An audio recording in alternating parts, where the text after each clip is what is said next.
नमस्कार। आकाशवाणी देहरादून से प्रस्तुत हैं प्रादेशिक समाचार।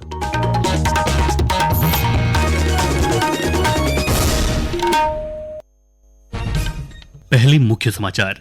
उत्तराखंड स्थापना की रजत जयंती के उपलक्ष्य में राष्ट्रपति द्रौपदी मुर्मू ने राज्य विधानसभा के विशेष सत्र को संबोधित किया। जनप्रतिनिधियों से किया दलगत राजनीति से ऊपर उठकर विकास कार्यों को आगे बढ़ाने का आह्वान। प्रधानमंत्री नरेंद्र मोदी ने नई दिल्ली के भारत मंडपम में उभरते विज्ञान और प्रौद्योगिकी नवाचार सम्मेलन 2025 का उद्घाटन किया। केदारनाथ धाम की यात्रा को सुगम और सरल बनाने के लिए रोपवे परियोजना का अलाइनमेंट सर्वे जल्द शुरू किया जाएगा। और राज्य स्थापना रजत जयंती के उपलक्ष्य में हरिद्वार के नमामि गंगे घाट पर योग अभ्यास सत्र का आयोजन। प्रादेशिक समाचारों के साथ मैं जयवीर सिंह। और अब समाचार विस्तार से। उत्तराखंड राज्य स्थापना की रजत जयंती के उपलक्ष्य में राष्ट्रपति द्रौपदी मुर्मू ने आज देहरादून स्थित राज्य विधानसभा के विशेष सत्र को संबोधित किया। उन्होंने राज्य के सभी निवासियों और विधायकों को बधाई देते हुए उत्तराखंड की 25 वर्षों की उपलब्धियों की सराहना की। अटल बिहारी वाजपेयी जी के प्रधानमंत्री के कार्यकाल के दौरान यहाँ के जनमानसीय आकांक्षा और अनुरूप बेहतर प्रशासन और संतुलित विकास की दृष्टि से वर्ष 2000 के नवंबर महीने में इस राज्य की स्थापना की थी। ये बहुत प्रसन्नता की बात है कि विगत 25 वर्षों की यात्रा के दौरान उत्तराखंड के लोगों ने विकास के प्रभावशाली लक्ष्य हासिल किए। पर्यावरण, ऊर्जा, पर्यटन, स्वास्थ्य सेवा और शिक्षा के क्षेत्र में राज्य ने सराहनीय प्रगति की। डिजिटल और फिजिकल कनेक्टिविटी तथा इंफ्रास्ट्रक्चर डेवलपमेंट के क्षेत्रों में भी विकास हुआ है। राष्ट्रपति ने कहा कि पिछले 25 सालों में राज्य ने पर्यावरण, ऊर्जा, पर्यटन, स्वास्थ्य, शिक्षा और औद्योगिक विकास में उल्लेखनीय प्रगति की है। उन्होंने जनप्रतिनिधियों से दलगत राजनीति से ऊपर उठकर विकास और जनकल्याण के कार्यों को आगे बढ़ाने, वंचित वर्गों और युवाओं के सशक्तिकरण पर ध्यान देने का आह्वान किया। विधायकगण जनता और शासन के बीच की सबसे महत्वपूर्ण कड़ी होते हैं। जमीनी स्तर पर क्षेत्र की जनता से जुड़कर उनकी सेवा करने का अवसर मिलना बड़ी सौभाग्य की बात होती है। सामान्य जनता जनप्रतिनिधि के निष्ठा की महत्व देते हैं। मैं अनुरोध करूंगी कि विकास तथा जनकल्याण के कार्यों को आप सब पूरी निष्ठा के साथ आगे बढ़ाएं। ऐसे कार्य दलगत राजनीति से ऊपर होते हैं। समाज के वंचित वर्गों के कल्याण एवं विकास पर आप सब विशेष संवेदनशीलता के साथ कार्य करेंगे। साथ ही युवा पीढ़ी को विकास के अवसर प्रदान करना आपकी प्राथमिकता होनी चाहिए। प्रधानमंत्री नरेंद्र मोदी ने आज नई दिल्ली के भारत मंडपम में उभरते विज्ञान और प्रौद्योगिकी नवाचार सम्मेलन 2025 का उद्घाटन किया। इस अवसर पर अपने संबोधन में प्रधानमंत्री ने कहा कि यह सम्मेलन भारत की नवाचार यात्रा को एक नई ऊंचाई पर ले जाएगा। जब साइंस को स्केल मिलती है, जब इनोवेशन इंक्लूसिव बनती है और जब टेक्नोलॉजी ट्रांसफॉर्मेशन लाती है तो बड़ी उपलब्धियों की नींव मजबूत होती है, तैयार हो जाती है। पिछले 10-11 वर्षों में भारत की यात्रा इसी विजन का उदाहरण है। भारत अब टेक्नोलॉजी का कंज्यूमर नहीं बल्कि टेक्नोलॉजी के जरिए ट्रांसफॉर्मेशन का पायोनियर बन चुका है। मुझे पूरा भरोसा है ये कॉन्क्लेव भारत की इनोवेशन जर्नी को एक नई ऊंचाई पर ले जाएगी। भारतीय अंतरिक्ष अनुसंधान संगठन इसरो ने कल शाम श्रीहरिकोटा से भारत के सबसे भारी संचार उपग्रह CMS-03 का सफलतापूर्वक प्रक्षेपण किया।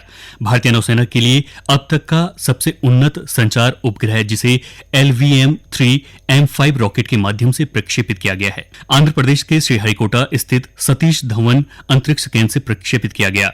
इसके बाद इसरो ने उपग्रह को सफलतापूर्वक अलग कर भू समकालिक स्थानांतरण कक्षा में स्थापित कर दिया।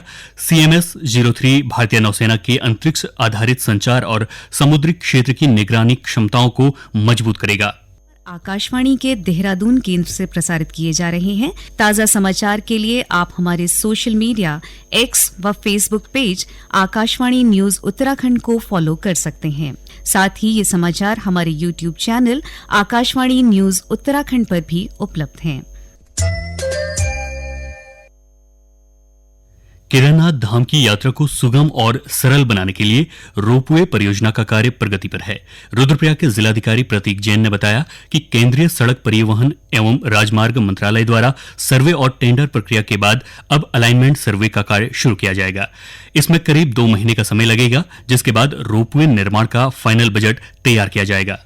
सबसे पहले जो अब हम काम इनिशिएट करेंगे वो रोपवे का अलाइनमेंट फिक्स करने का करेंगे। अभी मैं सबको बताना चाहूंगा ये काम अभी चालू नहीं हुआ है। करीब 2 महीने लगेंगे अलाइनमेंट का सर्वे करने के लिए। हम जानते हैं किसी भी तरह का रोड का प्रोजेक्ट हो, रेलवे प्रोजेक्ट हो, रोपवे प्रोजेक्ट हो, कोई भी प्रोजेक्ट जब स्टार्ट होता है तो पहले खास करके पहाड़ी क्षेत्र में देखा जाता है कि अलाइनमेंट किस तरह से होगा, कहां कहां पे रोपवे के लिए जो बड़े बड़े टावर्स लगने हैं वो किस जगह पे लगाए जाना उचित होगा, ताकि रोपवे का जो मूवमेंट है वो भी अच्छे से हो और जहां पे लगाया जाए वो भूमि भी थोड़ी स्ट्रांग हो जो कि बड़े बड़े टावर्स को हैंडल कर सके। तो उसका अब असेसमेंट अब स्टार्ट होगा।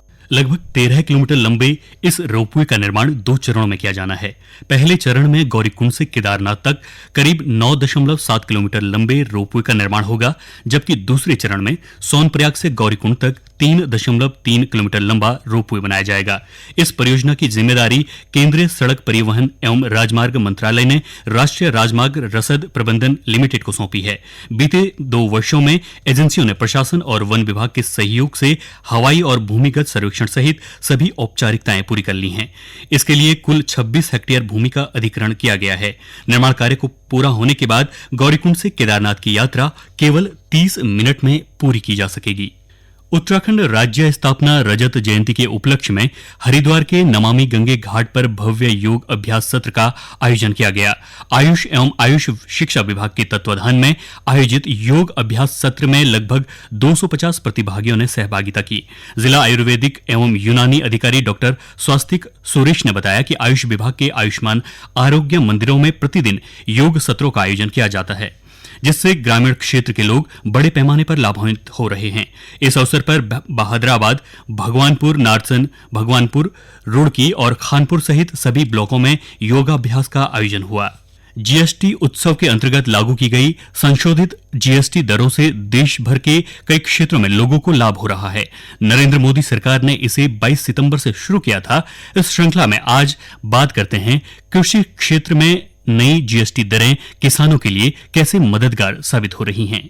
किसानों को बड़ी राहत देने के लिए सरकार ने नए जीएसटी सुधारों के तहत कृषि क्षेत्र में महत्वपूर्ण कर कटौती की है। 1800 सीसी से कम क्षमता वाले ट्रैक्टरों पर जीएसटी की दर 12% से घटाकर 5% कर दी गई है। ट्रैक्टरों पर जीएसटी में कमी से उनकी खरीद मूल्य में कमी आई है, जिससे छोटे और मध्यम पैमानों के किसानों के लिए ट्रैक्टर अधिक किफायती हो गए हैं। जैव कीटनाशक, सूक्ष्म पोषक तत्व, ड्रिप सिंचाई प्रणाली और स्प्रिंकलर सहित कई अन्य उपयोगिताओं तथा खेती के लिए विभिन्न कृषि मशीनों पर जीएसटी की दर 12% से घटाकर 5% कर दी गई है। ये कर कटौती कृषि में मशीनीकरण को बढ़ावा देती है और शारीरिक श्रम लागत को कम करती है। अंत में मुख्य समाचार एक बार फिर।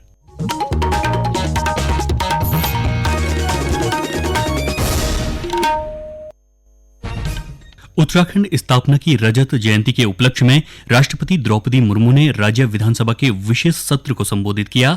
जनप्रतिनिधियों से किया दलगत राजनीति से ऊपर उठकर विकास कार्य को आगे बढ़ाने का आह्वान।